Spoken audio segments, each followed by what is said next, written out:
Breaking news, breaking news, breaking news, breaking news. You know what time it is? P Diddy is on trial. They started the jury selection. Even Johnny Depp's lawyers in the jury pool to see what's going on.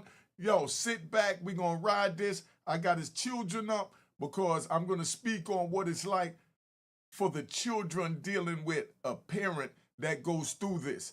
And it's nothing nice, nothing to play with. Let's keep it moving. Subscribe to my daughter's YouTube page at Unique Mecca Audio. She talk about what it was like for a young female growing up from she was 7 till she was 34 without her father because he's serving life in federal prison with no chance of parole. Let's get this thing popping. All right.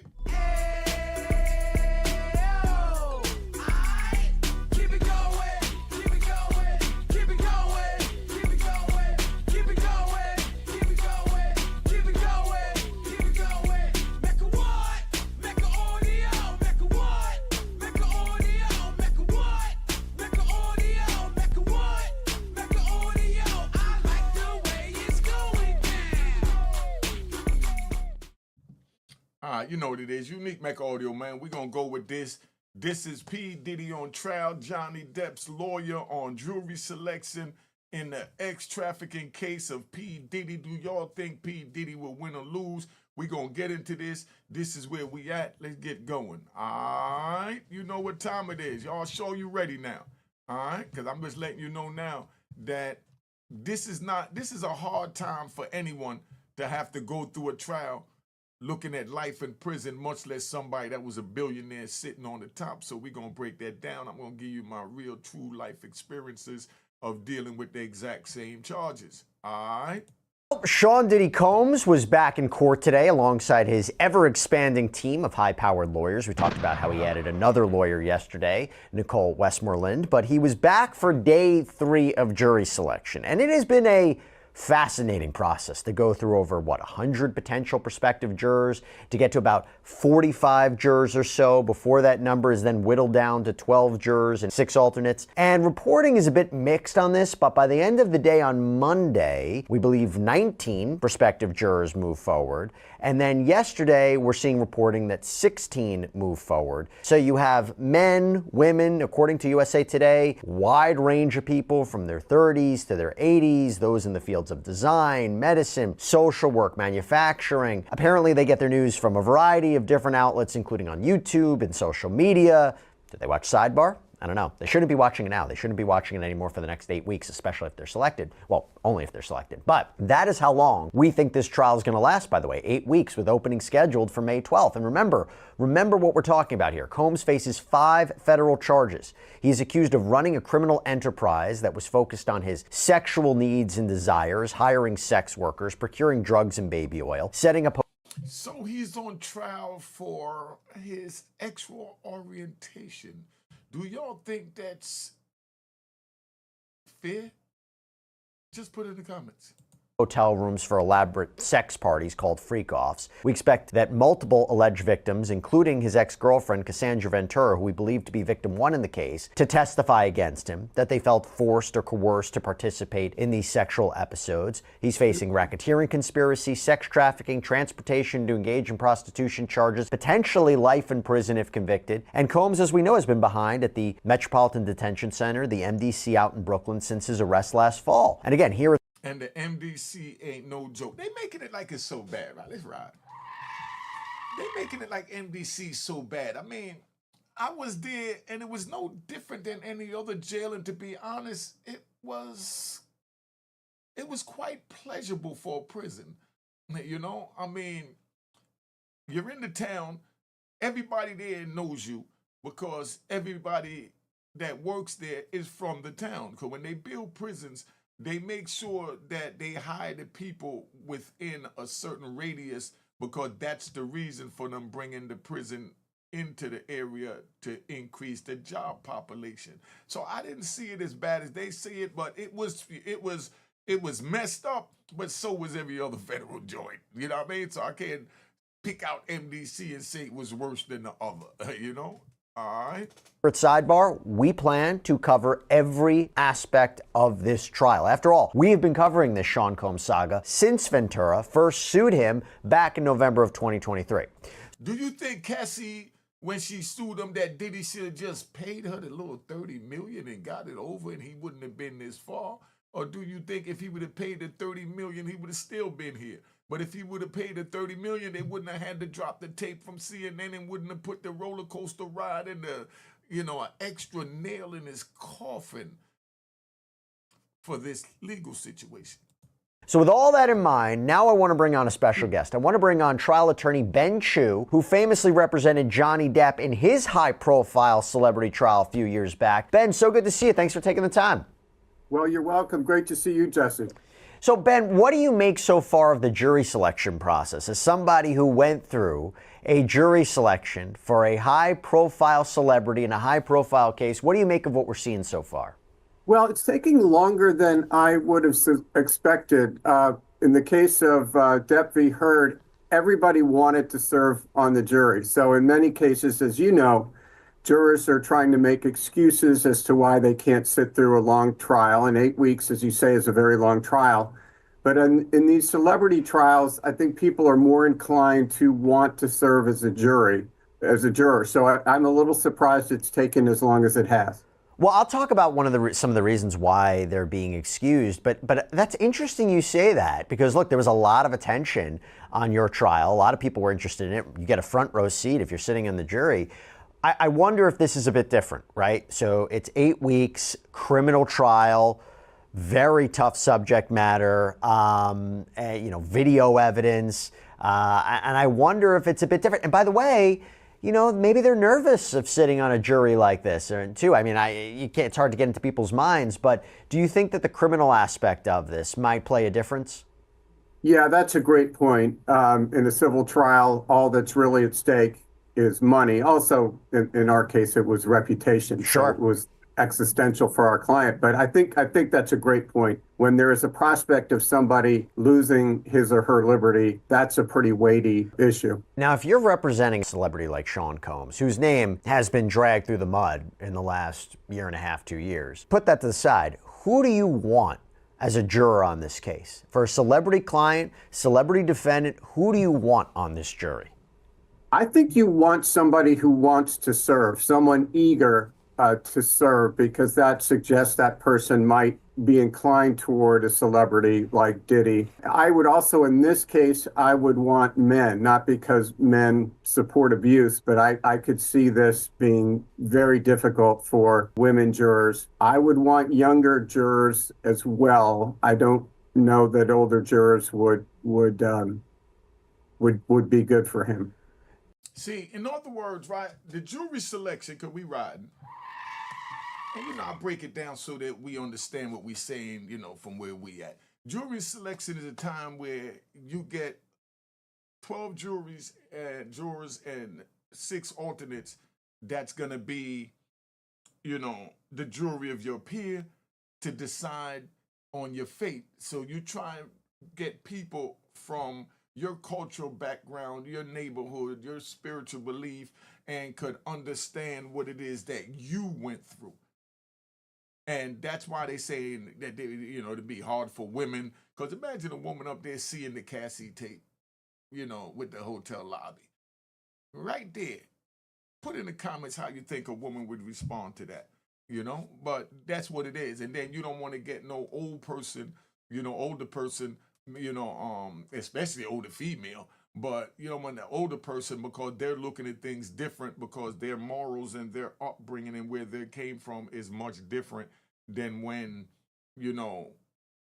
we're living in today's time where everything sexually is permissible. Because you remember where they didn't even have feminine products on national TV like NBC, CBS, and things like that. And like I said, when Ellen DeGeneres kissed a female on the show, they canceled her from CBS because they told her don't do it, because they didn't want to put that in front of the youth on their wholesome channel. and now everywhere you go, it's relationship with same sex. Just letting you know that we came a long way, and they're using old laws for today's standard, and that's what the issue is. So people say, oh, he committed a crime. Yes, it's always been a crime. And so have other people been committing these alleged crimes, but, that was, the cultural, upbringing at the time, and now we're at a point where there's no more morals or anything, and they pulling back laws that has morals to judge a society that has lost, their morals when it come to actual desire, because right now, as you see, anything goes. Do you agree with that or not? Put in the comment. Let's just be respectfully just voicing my opinion and doing my commentary. Let's get back. All right. Do you care where they get their news? Do you care if they go on social media? I wouldn't care so much about social media. Certainly, watching you on Law and Crime would be a real problem. But no, I wouldn't care too much. I mean, in fact, if they were reading the celebrity media, TMZ, Rolling Stone, that might be an encouraging thing for Diddy's counsel. Now, Ben, according to the court today, they expect peremptory challenges on Friday. So that's going to be the next stage of the jury selection process. So once you have about, 45 prospective jurors, then each side gets those specific challenges to exclude a juror for whatever reason they want. But there are some limitations to that. How important are those peremptory challenges for the prosecution and the defense? Now, let me explain to you, because we ride, what peremptory challenge are. Peremptory challenge is, a female come in and she say, well, I see, nothing wrong with, a threesome. The defense would say, oh yeah, I want to use her. And then the prosecution would say, I want to use my preliminary challenge, and I want to strike her from the jury. So they could use that, but they only get a certain amount to do that. They can't sit there and use that for every, potential juror that the other side pick. But each side has, that strike to strike someone that they feel, won't be good for their side of what they're trying to push. Is that understood? If not, put in the comments. I'll do a whole nother joint on that. Well, they're extremely important for both sides, and I suspect that Diddy has a very good jury consultant, probably more than one, who is profiling the type of juror who would be most sympathetic to him. And I think it's wise for attorneys, even experienced attorneys, to defer for the most part to those jury consultants. Now, ultimately, it's the client's choice, and the client should be participating in the process, especially where it's here, his liberty is at stake. Now, you see what he said? They're saying it's the client's choice, right? But the thing is, when you have these jury selection, and especially when you get, high-powered lawyers like what Diddy got, good lawyers, like the lawyer I had was very good. But when you get these lawyers and they come in, it's like they have a team of people that know how to study the psyche of people to see how they would, render their verdict based on their lifestyle. So they study they patterns, to see what's going on. All right. So those are called jury selection specialists. And was that something that you had in your case where your client wanted to get involved in the jury selection process? Because it's been reported that Diddy has been almost like nodding to his attorneys or maybe even shaking his head regarding certain prospective jurors. In other words, when somebody go up there and if Diddy don't like him, you don't go, oh, crazy. You know what I mean? But he got to do it slick. And if he liked him, he go, And that's how he participates in his law. Okay, he liked this one. I like him too. Let me push for this one through to get him on the jury. Is that common? Is that what you saw? I think that is common, and it's natural that you would want to have some role in the people who, in choosing the people who decide your fate. And it also gives the client, I think, some measure or some feeling of control in a situation where any defendant would have to feel a profound lack of control, because this is not as he's used to controlling his business, his social life, and this is a situation over which he has almost no control. So this is an opportunity for him to have at least a modicum of control. And these peremptory challenges, each side will get a certain amount of them to strike jurors. It doesn't have to be for cause. It could be for whatever reason they want, but there are limitations. So they can't strike jurors because of race or gender or ethnicity. How on earth is the court supposed to know that? How on earth, the defense or the prosecution's not going to come out and say that's the reason they're excluding a juror. How do you make that accusation that they are, excluding somebody for an improper reason like that? I think it's, as you point out, I think it's extremely difficult, and I think the judges generally defer to counsel in making those decisions. And I suppose if you had something egregious where, for example, one side was striking all African American women, then I think you would have a pattern that the court might call out, but I don't see that very often.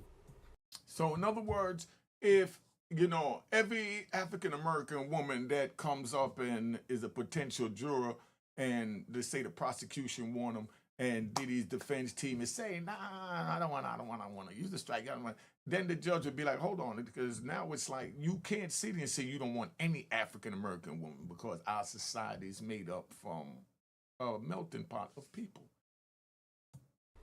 Now, Ben, it's so interesting what happened today, because you had a juror who was excused because I believe she had worked for HBO, and we know that HBO produced a documentary on Diddy. Mark Agnifilo, who's one of Sean Combs' attorneys, said he believes this doc will come into trial in some capacity. And you had another juror who, according to the defense, apparently didn't disclose on her jury questionnaire that she worked at Legal Aid Society, although the judge didn't believe that she lied, allowed her to remain in the pool. The other juror, the HBO juror, was excluded. So it's something very interesting to try to understand who these people are, and hoping that they're truthful and hoping that they're fair and impartial feels very tough. Yeah, it does. And in my experience, judges are tough on those issues where there is a potential of bias or prejudice. They will tend to exclude those jurors, even if ultimately they could have been fair. Can you give me a little inside baseball? How much research do you do on these jurors? Maybe not at the first stage, right, where you're just going over their jury questionnaires, but I guess the next stage, so leading into Friday with peremptory challenges, how much do these attorneys actually do research on these jurors? And maybe I'm wrong. Maybe it happens before. Maybe it happens when they're just being selected for the pool. What happens? Yeah, I think if you get a list of potential jurors, which depending on the court can be several weeks before the trial, and it's a high stakes trial, you start the research then. And then there is a list of the actual jury pool, at which point you get really intense research. And now, whereas here, that the jury selection has stretched out over a period of days, I would think that they're looking at every potential issue. Every night of trial, before preparing for the next day's cross-examination or direct examination or arguments that are going to be made, do you also have a member of the team going through the social media of these jurors, making sure they didn't do anything? I mean, how much research can you do in terms of, did they search for something? Did they say something? I always am curious about that, because you come into court the next day and you always hear a prosecutor or defense attorney say, court, we have an issue we would like to bring to your attention. Juror number 5 was looking, it's like, how did they find that out? Is that what happens? Well, it is in a high stakes case like this. I mean, as you know, not all clients have the resources to hire, jury consultants and to hire investigators. But in this case, you have a defendant who could theoretically be sentenced to life in prison, who has the means. So I'm sure, or I would think, that his counsel have a team of investigators following the jurors around to the extent they can and looking for any electronic footprint. In other words, because if they go sit in the trial, because you know in the federal court they're not allowed to have cameras like in the state court in the Young Thug trial. So we're not going to be able to see the actual footage live played out what's happening. So we're just going to get commentary after the fact. So they have people that watch these jurors to make sure they don't go on social media and try and run up their views and likes and put up their Diddy's done. You know, and they sitting on the jury because now you're saying how you feel. All right. I mentioned before how can you believe the jurors? How do you know they're telling the truth? Well, I'll tell you what we've seen so far in the Combs jury selection process, you have what seems to be a lot of honesty, okay? Because you had one prospective juror who told the court that she had been sexually assaulted as a teenager, and that if the defense brings up at trial that, look, these alleged victims didn't report what they say happened to them, this juror indicated they would understand why, and they would be biased in the alleged victim's favor. This juror was excluded. Talked about another juror hearing about the Combs case on CNN, admitted that they leaned in a negative light towards him, having committed some sort of crimes. That juror was excluded. You had another juror who wrote on the questionnaire that P Diddy has money and could buy his way out. And when asked by the court, what did you mean by that? This potential juror doubled down and said, just what I wrote. That juror was excused for cause. You have a juror who reportedly told the court that they saw the Cassie Ventura video, and despite this juror saying they could be fair in court on the questionnaire, apparently the juror wrote they were unsure if they could be fair. All right, see, that's what we're saying. You got a juror that sits there and, you know, she tells him straight up, I think Diddy guilty. You know what I mean? And I think that he could buy his way out. But I want y'all to understand that the feds and the state, because we riding, is two different things. You remember John Gotti, they called him a Teflon Don because he beat all those New York State charges that he had against him. Every time he went up, he walked out, he thumbs his nose. Even Nicky Barnes went out there, beat the cases in the state, thumbed his nose. But when the feds get on you, it's a whole nother ball game, because it ain't about trying to buy the case, because they know how to take your money anyway by just convicting you of the case. That's called the forfeiture law. Could you imagine, right? Diddy sitting right there and the government owning his courtside seats. The government owning Bad Boy Records. The government changing the Bad Boys to the Rat Boys. Or, you know, how about, you know, Bad Boys, the home of the rats and flip-flop wearing in public bastards. All you got to do is be willing to tell on somebody. If you already told on somebody, it depends how much time you got them. If you got them 10 years, you could get a small contract. If you got them a life sentence, you could get an album deal. You see the difference? But now, you know, this is crazy just to see it play out, because you can't buy your way out the feds. The feds know how to get the money anyway, because they have something called the forfeiture law attached to these crimes. Now, they could own Bad Boy Entertainment. They could own Sean Combs' Enterprise, you know, Diddy's house. He blew trial on any one of these one charges. They could take all that from him in a forfeiture. You get a chance to fight for it. You know what I mean? But they coming, and they normally win. That juror was excluded.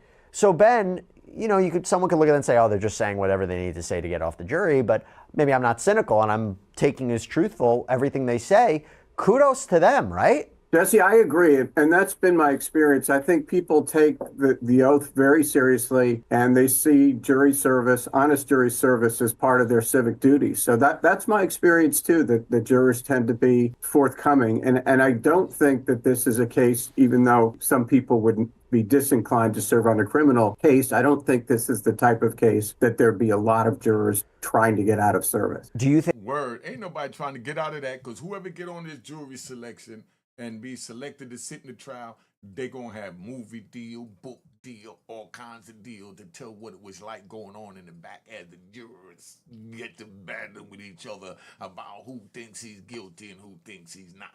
All right, let's go. We got to get this thing right. Just wanted to jump it. Just wanted to jump it. Let's keep it moving. Think it's going to be tough to ultimately get a fair and impartial jury? Because as you're seeing, you have a lot of jurors who saw the Cassie tape. You have a lot of jurors who were exposed to this case or something that's been going on with Sean Combs, know who he is, maybe know a list of the celebrities or places that were potentially going to be brought up in this case. Difficulty of sitting 8 weeks on this jury, but they're going to be seeing and hearing a lot. Do you think that it's going to be tough to sit a fair and impartial jury in Sean Combs' criminal case? Well, I think they will have a fair and impartial jury. He couldn't even say that proper. That's crazy, ain't it? I think the problem is going to come in, with the Cassandra Ventura's tape. I mean, whether you've seen that before, you're certainly going to see that during the trial. And I think that's highly problematic, obviously, for Diddy.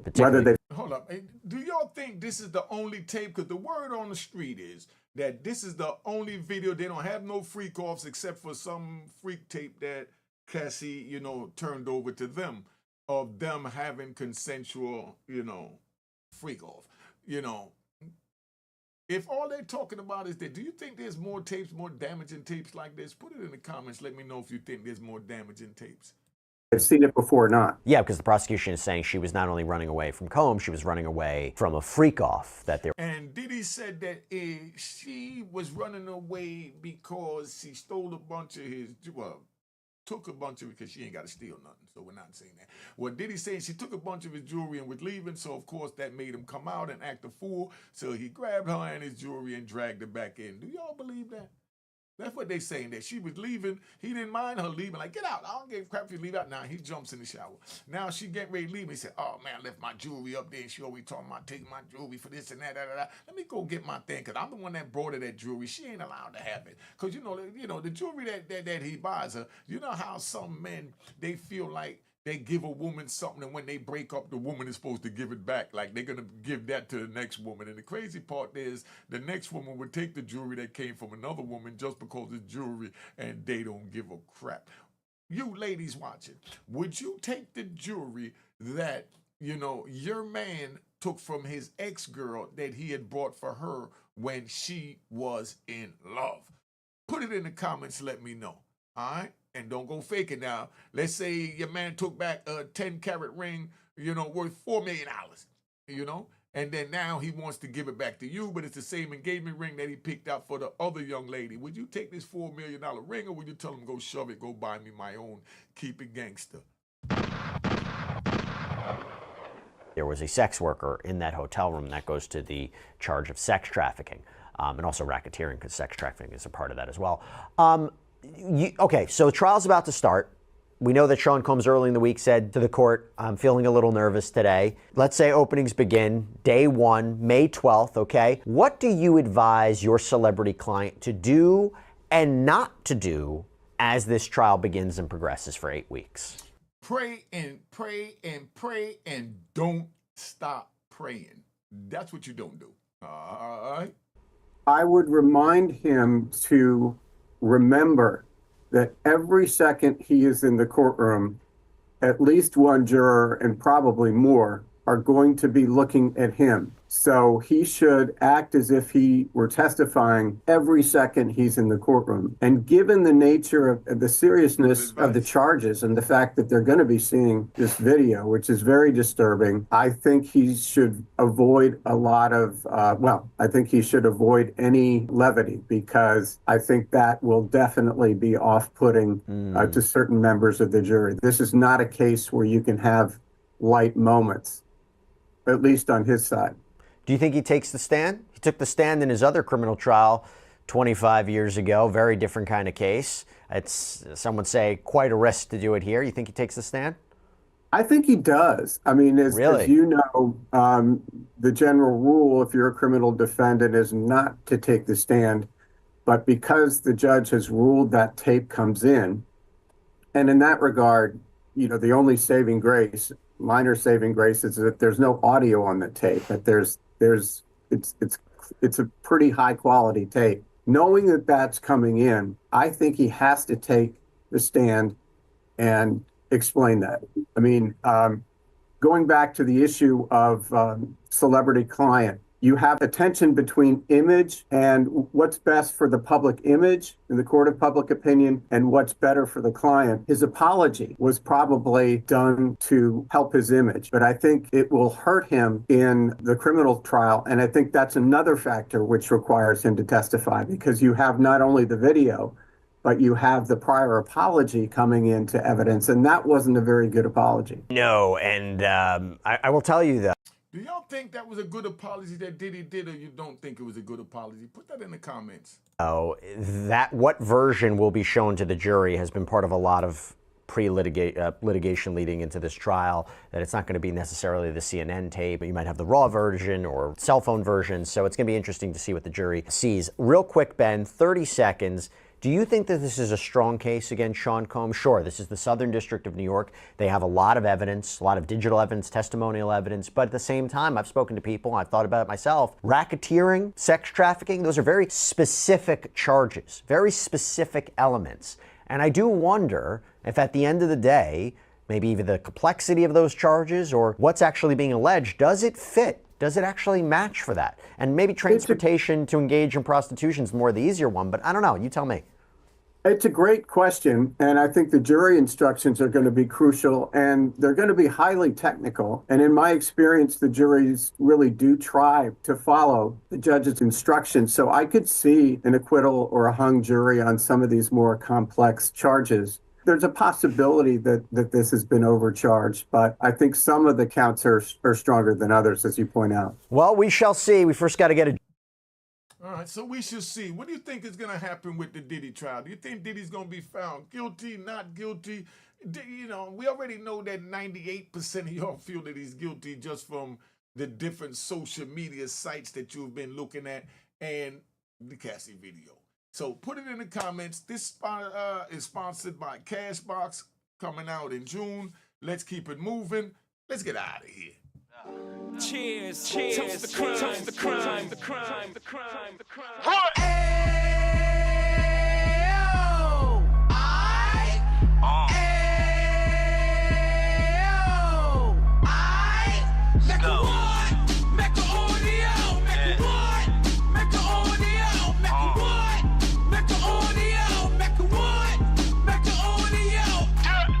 Fresh out the can of 26, he back on the strip, getting back in the mix. What he mentions a gift. You stand up 10 toes down, and I suggest you pay attention to this.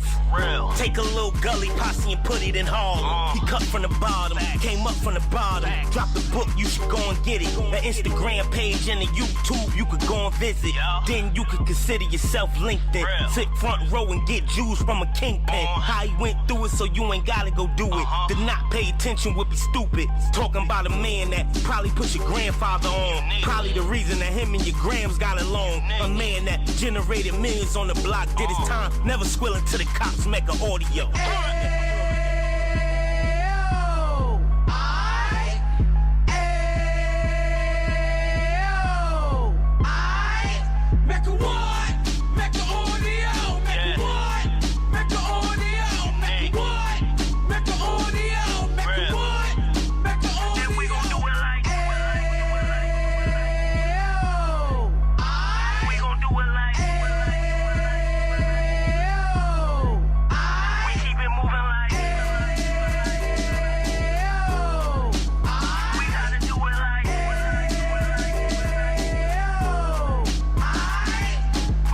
Get it live like 2 G's in the 90s. Drop top beamer so shiny. I let shorty go, she was whining. Treat her like my past, she behind me. Spend a couple bands on the Dapper Dan. You be back again, getting green like a Packers fan.